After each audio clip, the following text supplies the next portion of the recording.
प्यारे बच्चों, भक्ति सूफी परंपराएं 8वीं से 18वीं सदी तक हम पढ़ रहे हैं। आज हम सूफी मत का विकास पढ़ेंगे। बच्चों, हमने भक्ति परंपराओं का निरंतर विकास पढ़ा है, जिसमें हमने देखा कि दक्षिण में अलवार, नयनार संत और कर्नाटक की वीर शैव परंपरा, और उत्तर भारत में विष्णु और शिव की उपासना, और राजपूत राज्यों में ब्राह्मणीय प्रभुत्व पढ़ा, जिसमें ब्राह्मणीय प्रभुसत्ता को चुनौती देना मुश्किल था। तो परंपराएं, भक्ति परंपराएं निरंतर स्थानीय आचार व्यवहारों से जुड़कर विकसित होती रही। उसी तरह जिस तरह से भक्ति परंपराएं विकसित होती रही, भारत में सूफी मत किस तरह से भारतीय परंपराओं का समावेश कर लेता है और इस्लाम का एक नया रूप हमें देखने को मिलता है, इसी को आज हम पढ़ेंगे। बच्चों, सूफी का अर्थ है साफ या पवित्रता। वे संत जो पवित्रता और त्याग का जीवन व्यतीत करते थे, वे सूफी कहलाए। सूफियों ने इस्लामी रूढ़िवादी और धर्म आचार्यों द्वारा जो बाहरी आचरण और धार्मिक अनुष्ठानों की बात कर रहे थे, उसका विरोध किया। देखिए बच्चों, भारत में सूफीवाद लगभग 8वीं सदी में प्रवेश करता है और दिल्ली सल्तनत के अधीन 11वीं शताब्दी तक लगभग पूरे भारत में सूफी मत का विकास होता है। सूफियों ने इस्लामी रूढ़िवादियों द्वारा और धर्म आचार्यों द्वारा की गई कुरान की परिभाषाओं को स्वीकार नहीं किया, उसकी आलोचना की और उन्होंने आंतरिक पवित्रता पर बल दिया।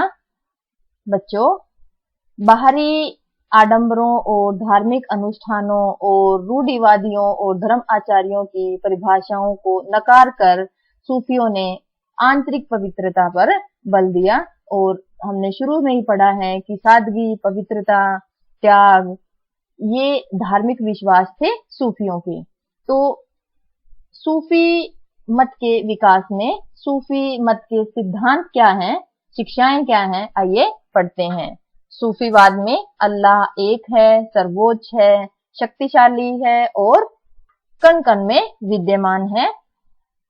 सूफियों ने ईश्वर की भक्ति और उसके आदेशों का पालन करने के लिए जो है मुक्ति मार्ग बताया कि सांसारिक मोह माया और इच्छाओं को त्याग कर स्वयं को अल्लाह के प्रति समर्पित करना मुक्ति मार्ग का रास्ता तय करता है। सूफियों ने पैगंबर मोहम्मद को इंसान ए कामिल यानी सर्वोत्तम इंसान बताया और उनकी शिक्षाओं को का अनुसरण करने की बात कही। सूफियों ने कुरान की व्याख्या निजी अनुभवों के आधार पर की। जो जो सामाजिक जीवन में उन्होंने अनुभव प्राप्त किए, उसी आधार पर उन्होंने कुरान की व्याख्या की। हमने पढ़ा कि धर्माचार्यों या रूढ़िवादी परिभाषाओं को सूफियों ने नहीं माना। सूफियों ने पीर या गुरु को महत्व दिया। उनके अनुसार बिना गुरु के ईश्वर की प्राप्ति नहीं हो सकती, अल्लाह से मिलना मुश्किल है। गुरु सूफीवाद की एक महत्वपूर्ण आधार स्तंभ है, आपको याद रखना है। भक्ति पर जोर दिया और मानव हृदय में अल्लाह के प्रति प्रेम पर बल दिया। सूफियों के अनुसार मनुष्य एक ही अल्लाह की संतान है और किसी भी आधार पर उन्होंने भेदभाव को स्वीकार नहीं किया। उन्होंने लौकिक सद्भाव, ठीक है, कि आध्यात्मिक और रहस्यमयी जीवन रहस्यात्मक ढंग से ईश्वर के प्रति स्वयं को समर्पित करने की बात सूफियों ने कही। दिव्य आध्यात्मिकता, प्रेम, मानवता, अल्लाह के प्रति समर्पण सभी सूफियों के प्रसिद्ध सिद्धांत हैं। सूफियों की एक और महत्वपूर्ण विशेषता है बच्चों, आध्यात्मिक संगीत। अल्लाह की इबादत में, अल्लाह की पूजा में ये लोग संगीत और नृत्य को महत्वपूर्ण स्थान देते हैं। बच्चों, कव्वाली जो गाई जाती है वो हमेशा अल्लाह की इबादत में ही गाई जाती है। तो सूफियों ने संगीत और नृत्य को अपने धार्मिक विश्वासों में जो है महत्वपूर्ण स्थान दिया। सूफी मत के विभिन्न संप्रदाय या सिलसिला।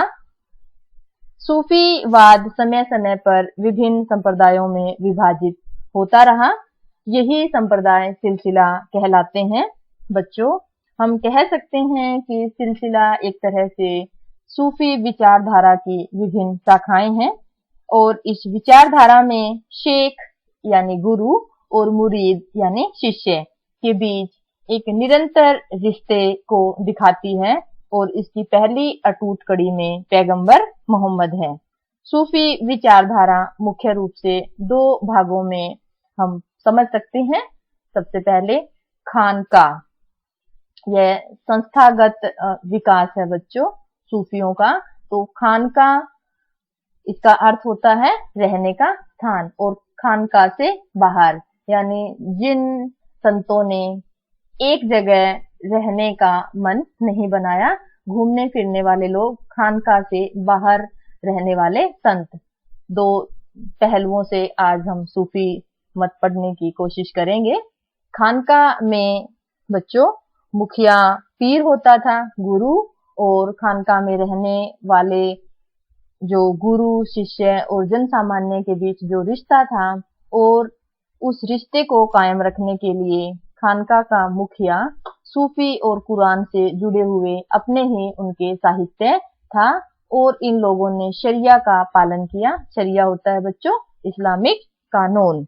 और खानका के इर्द गिर्द पीर ने एक ऐसा सामाजिक समुदाय का गठन किया जिसमें उसके अनुयायी और जन सामान्य लोग थे, और आम लोग धार्मिक आशीर्वाद लेने के लिए खानका में आते थे। तो खानका का अर्थ आपको समझ आ गया होगा।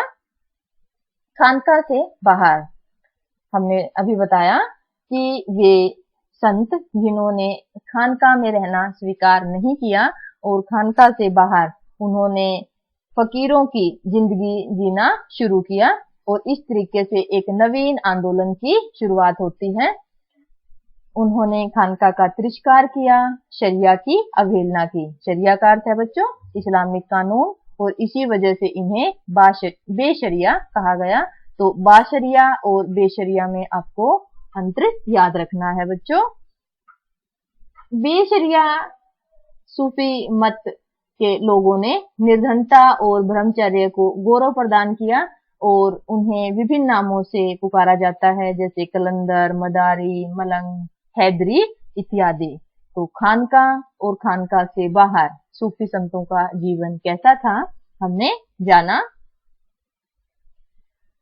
एक सूफीवादी संस्था के रूप में खानका में पीर, जिसे शेख, मुर्शिद या गुरु हम कह सकते हैं, इसका महत्वपूर्ण स्थान था। खानका का मुखिया होता था बच्चों पीर, और खानका पे इसका नियंत्रण भी होता था। पीर अपने अनुयायी, मुरीद या शिष्य भर्ती करते थे, याद रखना है बच्चों, और अपना वारिस भी नियुक्त करते थे। तो खानका संस्था किस तरीके से काम करती थी ये हमने जाना। खानका में आध्यात्मिक आचार व्यवहार और नियम निर्धारित होते थे।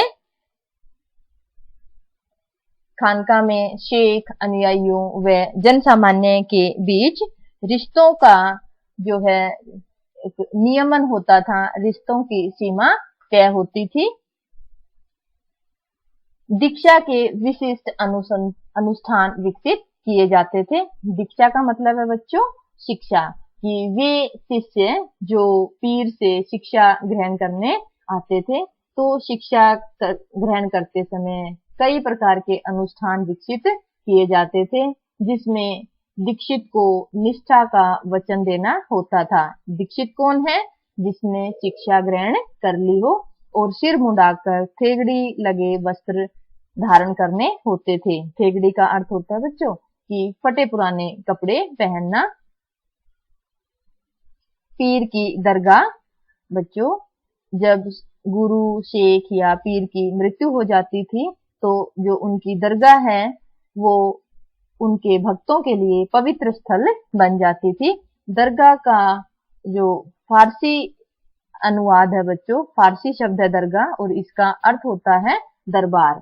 तो पीर की दरगाह पर हर साल जो है उनकी बरसी पर लोग बहुत बहुत अधिक मात्रा में उनकी दरगाह पर लोग आते थे और उनकी बरसी को उर्स या विवाह मायने पीर की आत्मा का ईश्वर में मिलन कहा जाता था, क्योंकि लोगों का यह मानना था कि मृत्यु के बाद पीर जो हैं वो ईश्वर में मिल गए हैं और इस तरीके से वे उनके ज्यादा नजदीक हैं।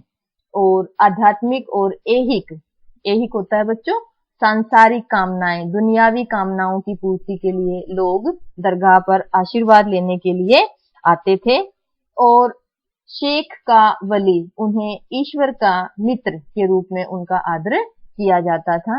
आध्यात्मिक आशीर्वाद याद रखना है बच्चों। और पीर की बरसी पर जो है हर साल लोग उनका आशीर्वाद प्राप्त करने के लिए आते थे। अभी हमने खानकाह में जीवन पढ़ा और किस तरीके से शेख, उनके अनुयायी और आम जनता के बीच रिश्तों का नियमन होता था, धार्मिक विश्वास किस तरीके से विकसित हो रहे थे हमने पढ़ा। और इसी खानकाह संस्था से जुड़ा हुआ एक सिलसिला हम पढ़ेंगे बच्चों, चिश्ती सिलसिला। चिश्ती सिलसिला भारत में सबसे अधिक प्रभावशाली बनकर उभरता है। कारण क्या था? इन्होंने भारतीय परिवेश का अर्थ है बच्चों सामाजिक जीवन, आचार व्यवहार में अपने आप को अच्छी तरह से ढाल लिया और भारतीय भक्ति परंपराओं की कई विशिष्टताओं को भी इन्होंने अपनाया। चिश्ती इसीलिए ज्यादा प्रभावशाली होते हैं कि भारतीय आचार व्यवहार और धार्मिक विश्वासों को इन लोगों ने अपनाया। बच्चों भक्ति परंपरा भी साथ साथ चल रही है और साथ में ही भारत में सूफीवाद हम पढ़ रहे हैं, तो दोनों परंपराओं में किस तरीके से समावेश होता है ये हम पढ़ रहे हैं।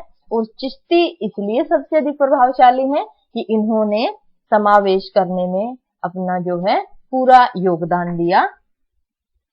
चिश्ती खानकाह में जीवन एक शेख था बच्चों। 14वीं शताब्दी में हम शेख निजामुद्दीन औलिया की खानकाह के बारे में जानते हैं, जो दिल्ली शहर की बाहरी सीमा पर यमुना नदी के किनारे ग्यासपुर में स्थित थी और यहाँ पर सहवासी और अतिथि रहते थे और उपासना करते थे। सहवासियों में शेख का अपना परिवार, सेवक और अनुयायी होते थे।